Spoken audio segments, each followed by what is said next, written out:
बिलाबी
எனது பெயர் புத்தகம்.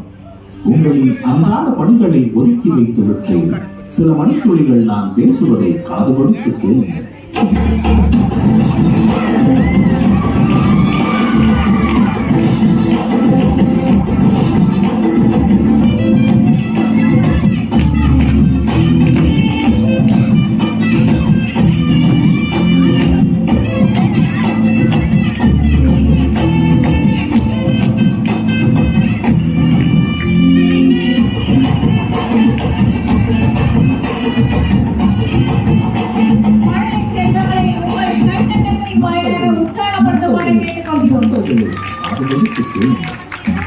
படிடா, தயவு செய்து படிடா.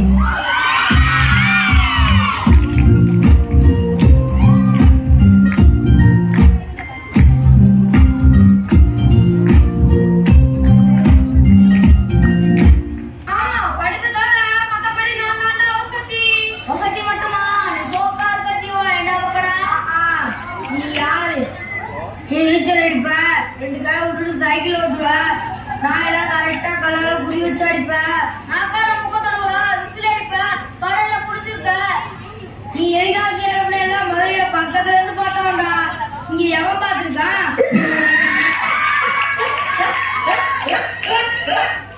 எனது பெயர் புத்தகம்.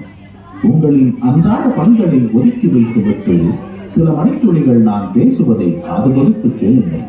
உன்னை உலகிற்கே எடுத்துக்காட்டி உச்சத்தை தொட வைத்து தோழனாக இருந்து தோள் கொடுத்து உன்னை தாங்கி பிடித்து தலைமை வரச் செய்யும். ஊக்கத்தையும் உற்சாகத்தையும் கொடுத்து உயர்ந்த இடத்திற்கு எடுத்துச் செல்வேன். தன்னம்பிக்கையை உன் அடிமனதில் தவற விட்டு தரணி போற்றி வாழ வழியமைத்துக் கொடுத்து வெற்றிக்கான சூட்சமத்தை உன் காலோரம் ரீங்காரமிட்டு சொல்வேன். என்னை வாசித்துப் பார், உன் சுவாச காற்று கூட என்னை பற்றி எடுத்துச் சொல்வேன்.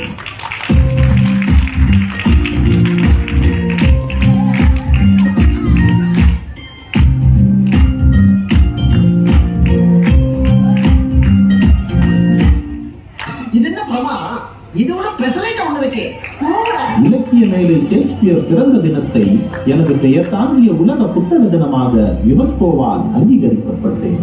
வேறு எந்த சுதந்திரமும் வேண்டாம், சிறையில் புத்தக வாசிப்பை மட்டும் அனுமதிக்க வேண்டும் என்று என்னோடு ஒட்டி உறவாட அனுமதி கேட்டார் சரித்திர வீரன் நெல்சன் மண்டேலா. அறிஞர் அண்ணாதுரை புற்றுநோயால் அமெரிக்க மருத்துவமனையில் சிகிச்சை பெற்ற பொழுது தான் வாசித்த புத்தகத்தில் இன்னும் சில பக்கங்கள் பாக்கி இருப்பதால் அறுவை சிகிச்சையை தாமதமாக்கினார். 1 கோடி ரூபாய் கிடைத்தால் என்ன செய்வீர்கள் என்று கேட்டபோது ஒரு நூலகம் கட்டுவேன் என்று சிறிதும் தயக்கமின்றி என்னை தாங்கி பிடித்தார் மகாத்மா காந்தி. சவப்பெட்டியின் மேல் மாலைகளுக்கும் பூக்களுக்கும் பதிலாக புத்தகங்களை வைக்க கேட்டுக்கொண்டார் ஜவஹர்லால் நேரு. நம்முடைய அத்தனை பேர் மனதில் இடம் பிடித்த மேதகு அப்துல் கலாம் அவர்கள் கல்லூரிகளாக பள்ளிக்கூடங்களாக சென்று சொன்னதனுடைய ஒட்டுமொத்த கருத்தை பார்த்தீர்களேயானால், படித்தால்தான் பாரதத்தால் மாறாள முடியும் என்று படித்து சொன்னவர் அப்துல் கலாம். அதற்காகவாவது நாம் படிக்க வேண்டாம். எட்டர்னல் வெலாசிட்டி என்ற ஒரு புத்தகம் தான் நம்முடைய அத்துணை பேர் மனதிலும் இடம் பிடித்த மேதகு அப்துல் கலாம் அவர்களை அணு விஞ்ஞானி ஆக்கியது என்பதை தயவு செய்து புரிந்து கொள்ளுங்கள்.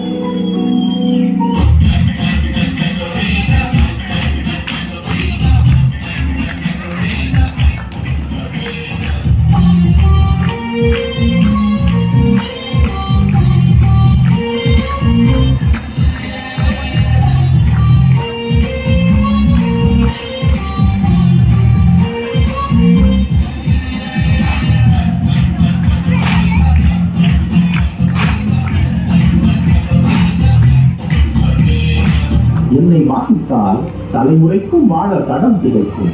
உங்களின் கற்பனைகளையும் சிந்தனைகளையும் வாசிப்பால் வசப்படுத்தலாம். நான் உங்களின் நண்பனாக இருந்து நல்வழிப்படுத்துவேன். உங்களின் தண்ணீரை துடைத்து கலங்களை விளக்கமாக காட்சி கொடுப்பேன். உங்களின் மனசுவடுகளை அகற்றி நல்ல மனிதனாக வாழ வழியமைத்துக் கொடுப்பேன். தலை குனிந்து என்னை வாசியுங்கள், உங்களை தலை நிமிர்ந்து வாழ வைப்பேன்.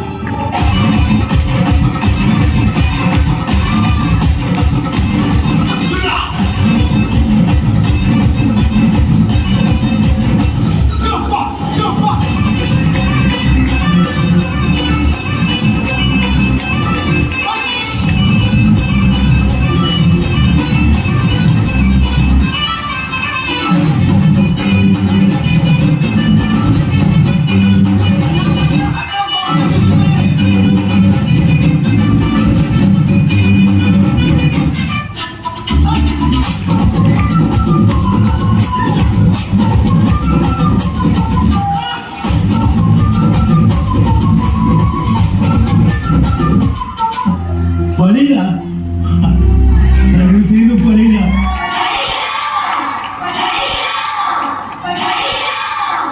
இப்படிக்கு உத்தரம், இப்படிக்கு உத்தரம், இப்படிக்கு உத்தரம்.